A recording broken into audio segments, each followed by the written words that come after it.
Abrázame y escóndeme bajo tus alas, oh Señor. Cúbreme, abrázame y escóndeme bajo tus alas, oh Señor. No me dejes ir, deja que sienta de tu gracia y de tu amor.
De nuevo, otro programa de la serie sobre el estudio y lectura del libro de Hebreos.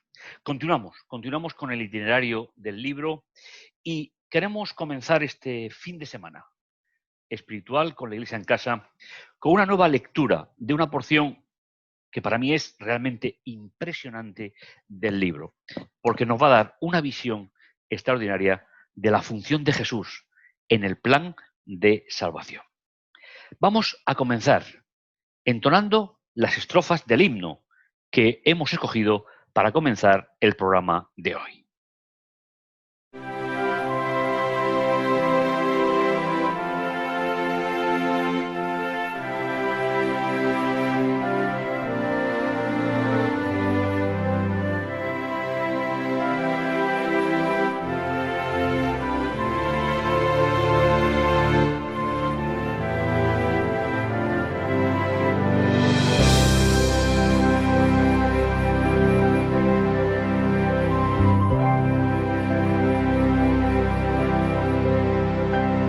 Contendamos siempre por nuestra fe, aunque ruja el mundo en derredor, nunca el tentador nos podrá vencer, pues nos librará el Señor. Si vencemos aquí, reinaremos allí en la gloria celestial. Si llevamos la cruz por amor de Jesús, la corona Él nos dará. No seamos tibios de corazón, ni dejemos nunca el primer amor. Mantengamos firme la profesión de la fe del Salvador. Si vencemos aquí, reinaremos allí en la gloria celestial. Si llevamos la cruz por amor de Jesús, la corona Él nos dará. Procuremos todos la santidad, sin la cual ninguno verá al Señor. Gozo, paz y eterna felicidad, Cristo da al vencedor.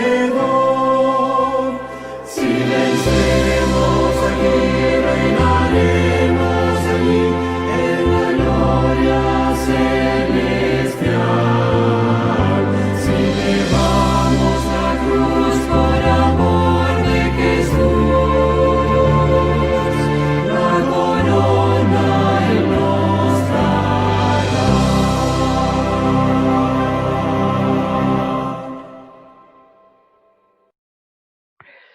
Vamos a inclinar nuestros rostros para orar a nuestro Dios. Bendito bondadoso Dios que estás en los cielos, gracias Señor por el privilegio de ser hijos tuyos, gracias Señor por la oportunidad que nos das de poder compartir estos momentos espirituales en torno a tu palabra.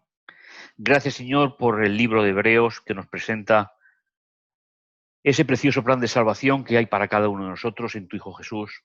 Gracias Señor por ese privilegio y en tus manos ponemos nuestra mente en estos momentos para que podamos ser impresionados por la lectura y por tu Santo Espíritu. En el dulce nombre de Jesús. Amén.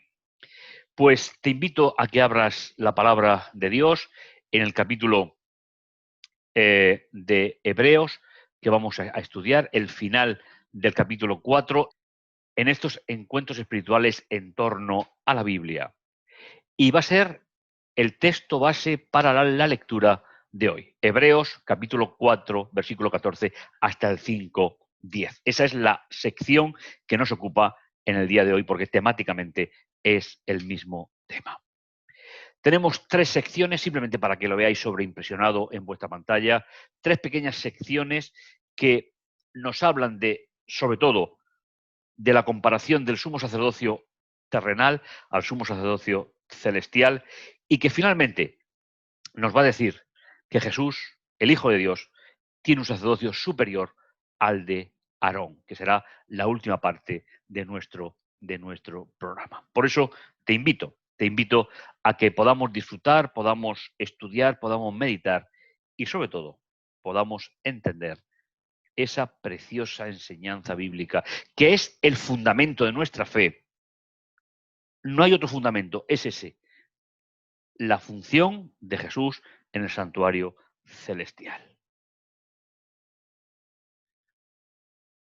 Las demás enseñanzas bíblicas están supeditadas a esta realidad, el paso del sacerdocio levítico al único sacerdocio que salva, que es el de Jesús. No puede haber ningún otro sacerdocio en la tierra.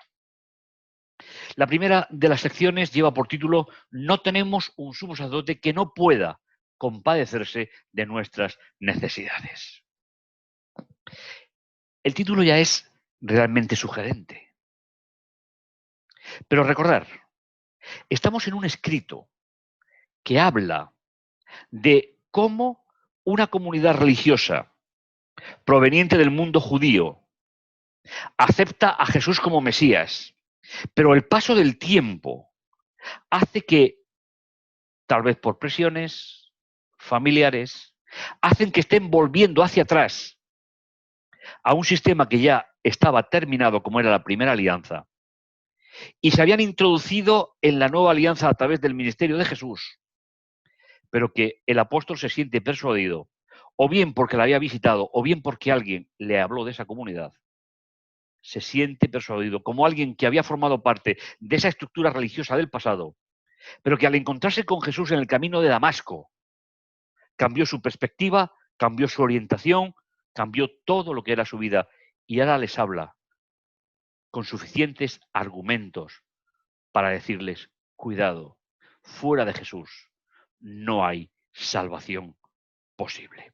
Pues bien, continuamos con nuestro itinerario en la primera parte y llegamos a los primeros versículos, pero antes dejadme que os explique una idea, una simple idea que me parece importante.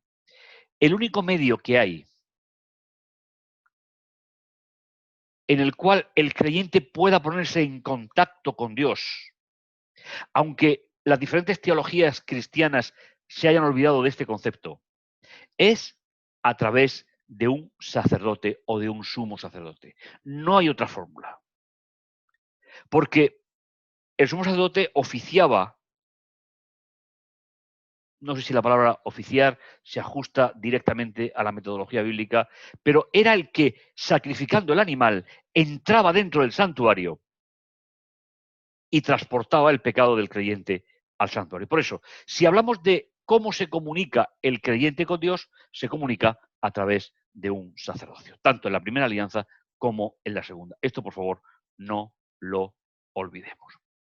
Porque ya que tenemos un gran sumo sacerdote que se sentó, que atravesó hasta lo más alto al cielo, Jesús, el Hijo de Dios, el apóstol dice: sujetémonos firmemente a lo que reconocemos como verdadero.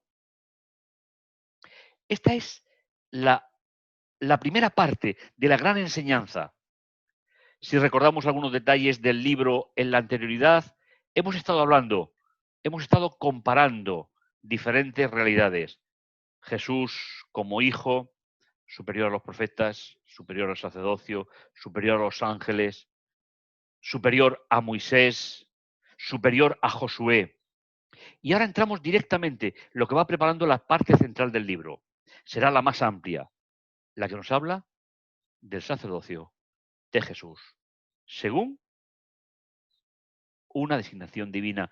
Y por lo tanto, que será la conclusión del programa de hoy, será superior al ministerio de Aarón, porque su sacerdocio es superior a los sacerdotes de la tierra.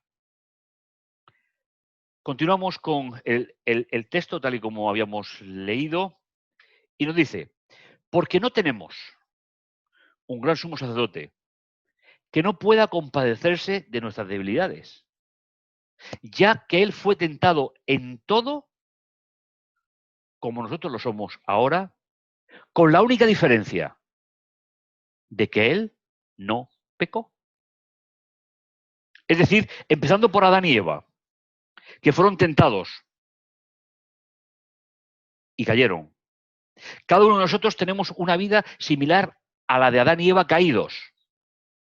Pero nuestro gran sumo sacerdote, el único que puede haber en la nueva alianza, tiene la capacidad de comprendernos, de entendernos, mucho mejor que los sacerdotes anteriores, porque fue tentado en todo,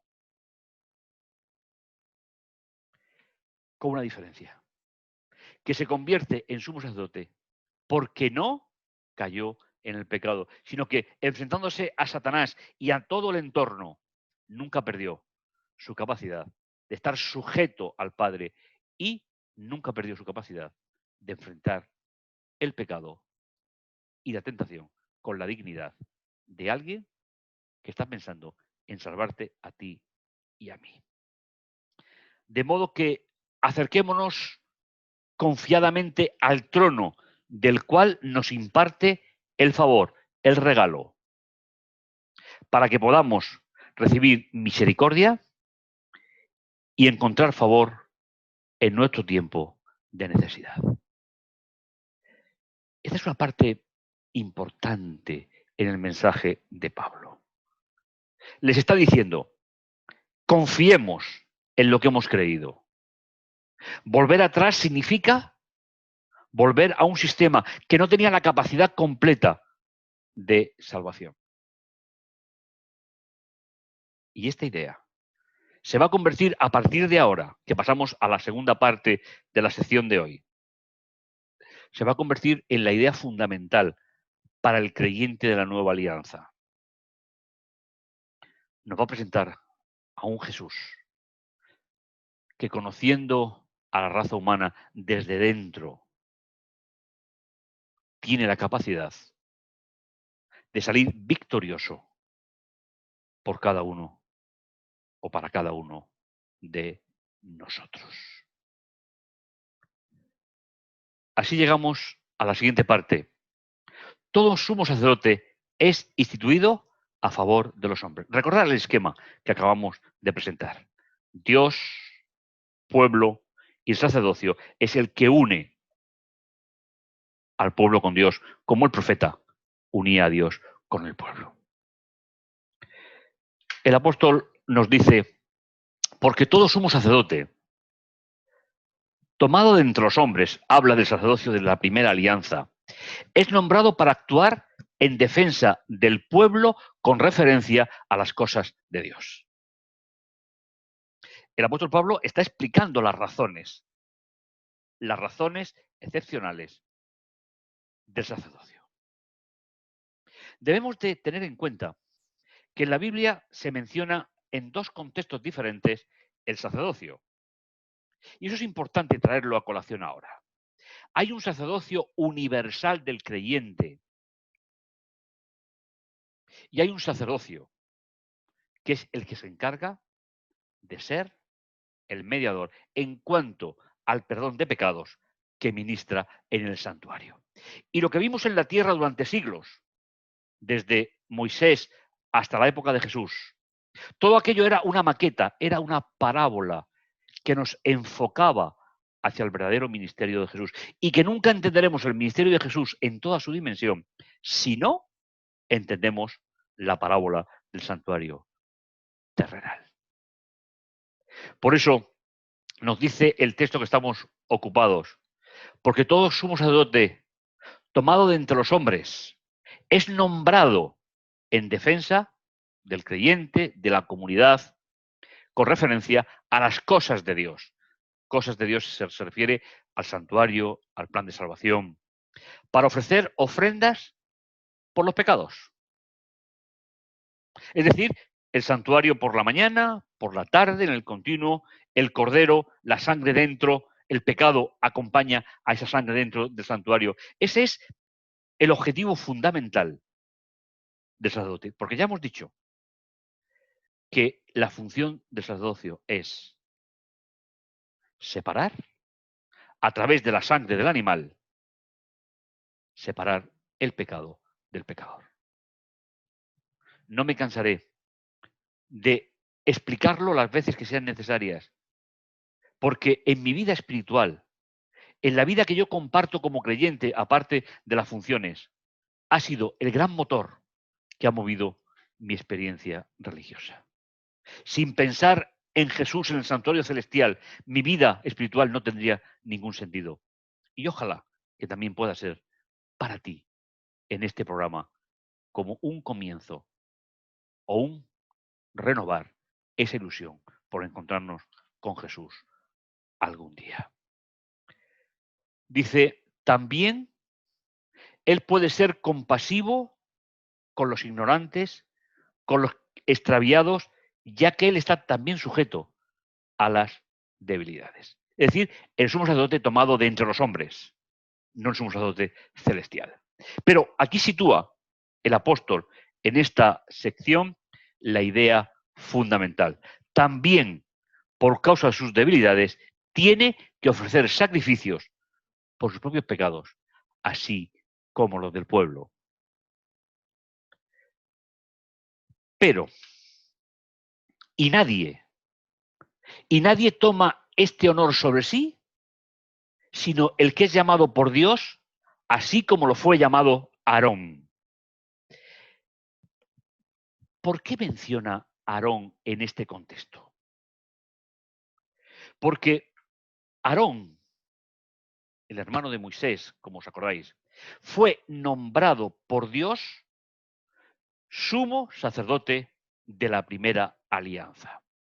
Es verdad que sus descendientes eran precisamente eso, por la descendencia de Aarón. Pero el comienzo del sacerdocio levítico está en un llamamiento especial y específico entre todas las tribus de Israel para Aarón.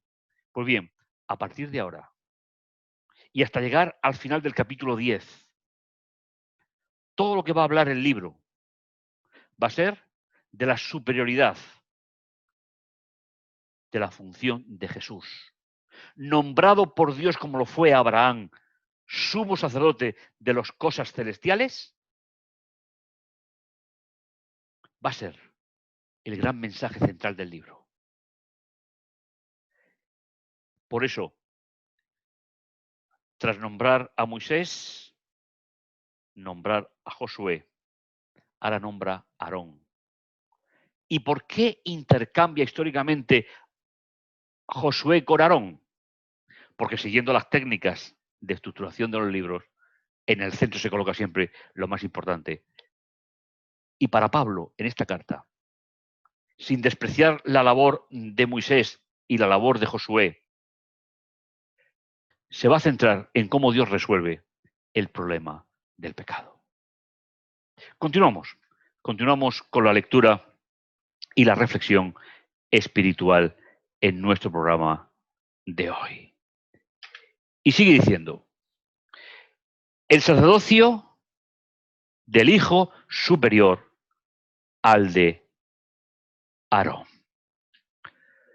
Dice, así que tampoco el Mesías se glorificó a sí mismo para ser sumo sacerdote. Es decir, Jesús como ungido, eso es lo que significa Mesías, ungido, no tuvo un origen humano, no se autoproclamó sacerdote de nada, sino que tampoco él, como Aarón, se podían glorificar de que su sacerdocio venía por institución humana, sino por ser sumo sacerdote, sino que fue el único de quien se dice, tú eres mi hijo, hoy me he convertido en tu padre, tomando al Salmo 2:7.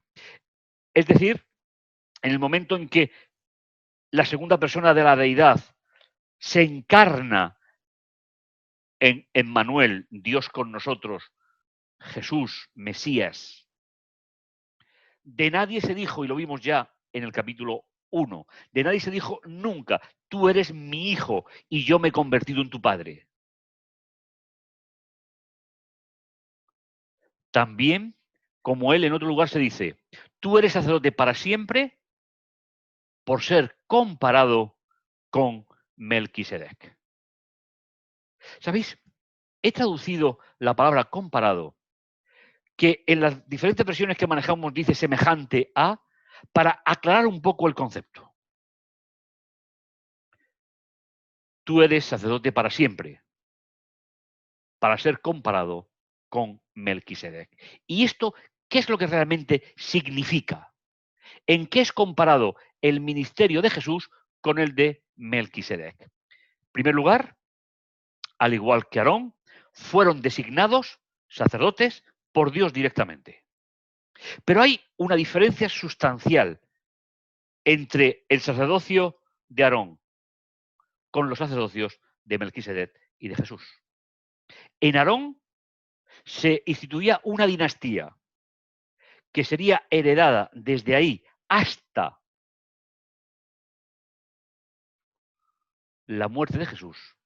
Sin embargo, el sacerdocio de Melquisedec comienza y acaba con él, no hay una transmisión a una descendencia, y el sacerdocio de Jesús, como veremos en su momento en el capítulo 7, fue instituido por Dios y no será entregado a ningún otro descendiente, porque nosotros somos hermanos de Jesús y Jesús no tiene descendencia. Por lo tanto, empezamos a manejar en estas circunstancias algunas ideas que van a ser importantísimas en el libro.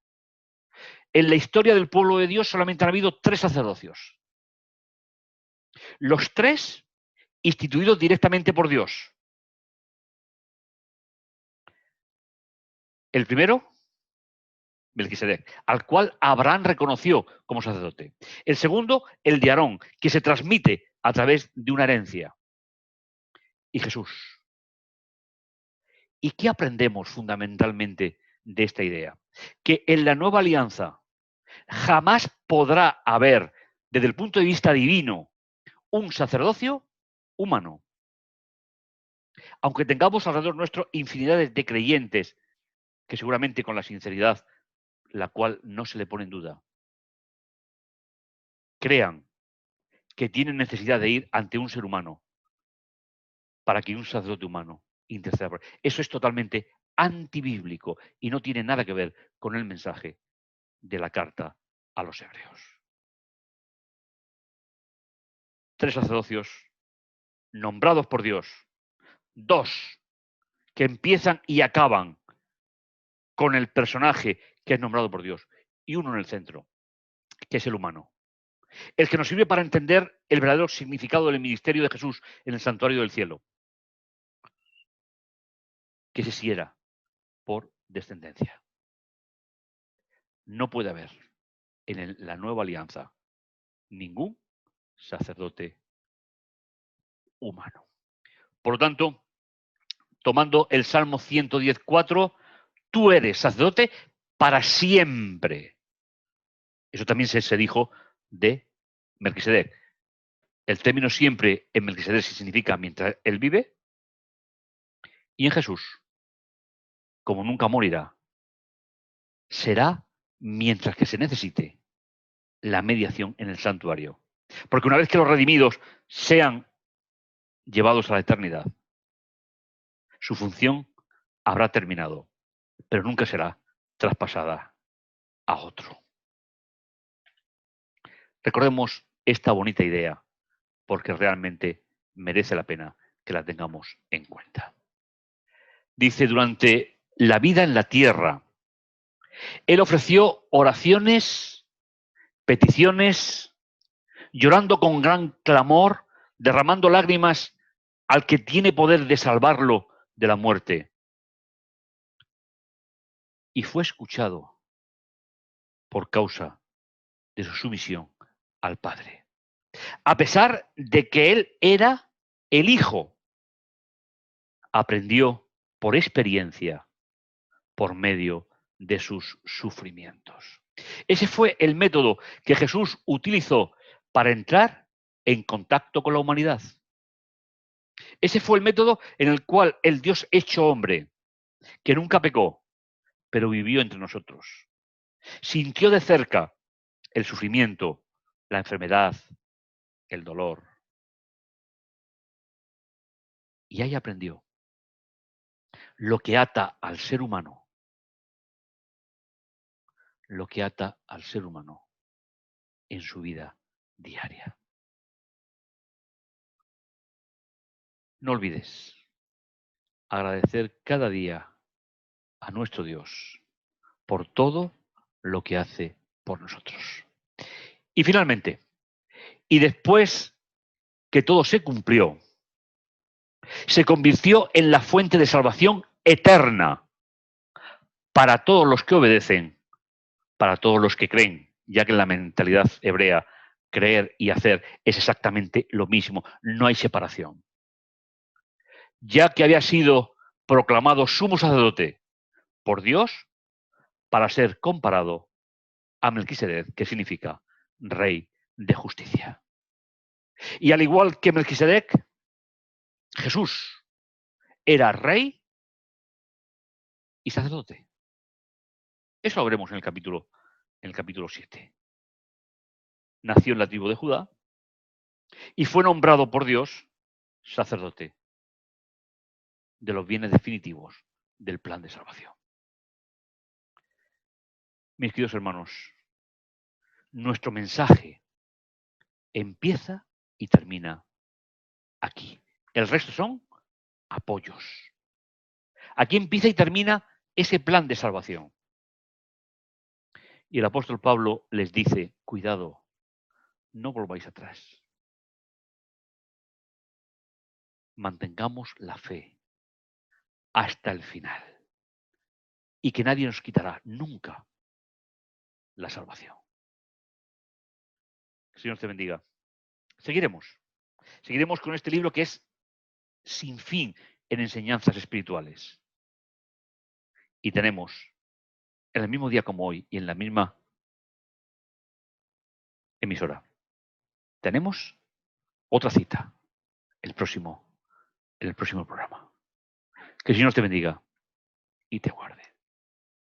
Vamos a entonar el himno para finalizar con ilusión, con esperanza, para que Dios pueda seguir trabajando en nuestra vida y no cierres tu corazón a su influencia. Cantemos el himno.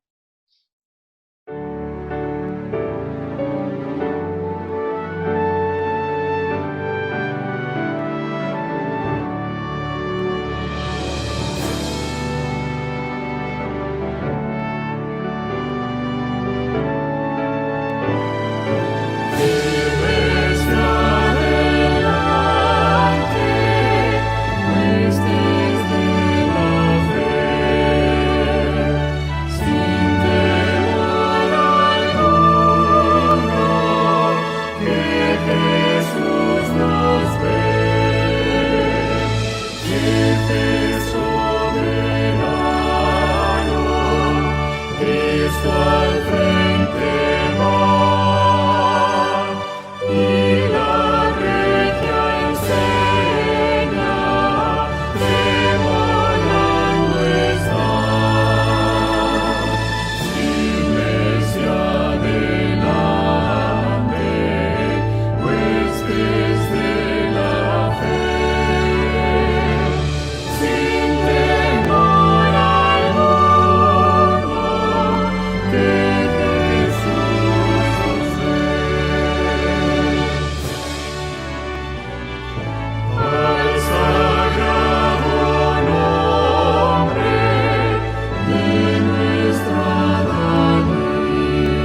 terminamos con una oración.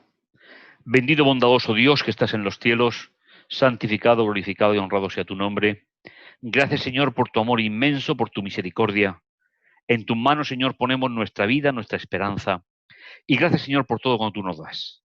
Gracias, Señor, porque podemos aceptarte como nuestro sumo sacerdote, como nuestro Salvador, como nuestro Redentor. En tus manos ponemos nuestra confianza. En tus manos, Señor, ponemos la paz de nuestra vida mientras esperamos. En el dulce nombre de Jesús. Amén. No te lo pierdas. Nos encontramos en el siguiente programa. La Iglesia en casa, de 10 a 1, en directo. Esperanza Murcia Radio.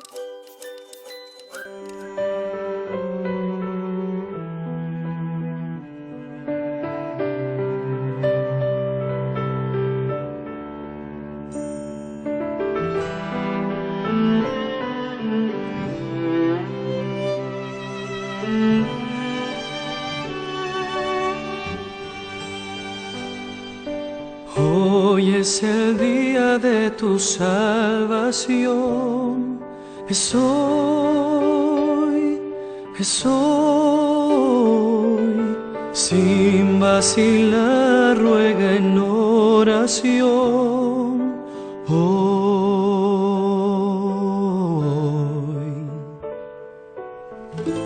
Cristo te oye, está cerca, aunque errante estés.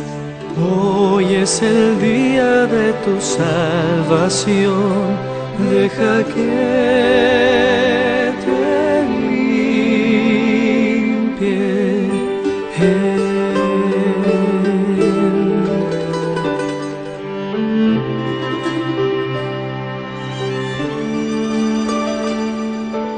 Hoy es el día de tu salvación, es hoy, sin vacilar ruega en oración,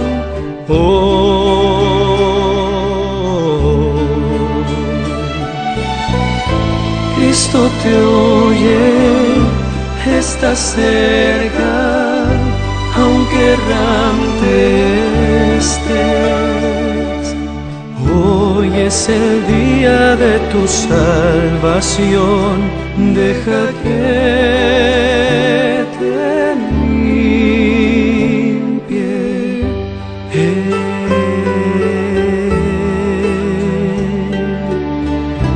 Deja que te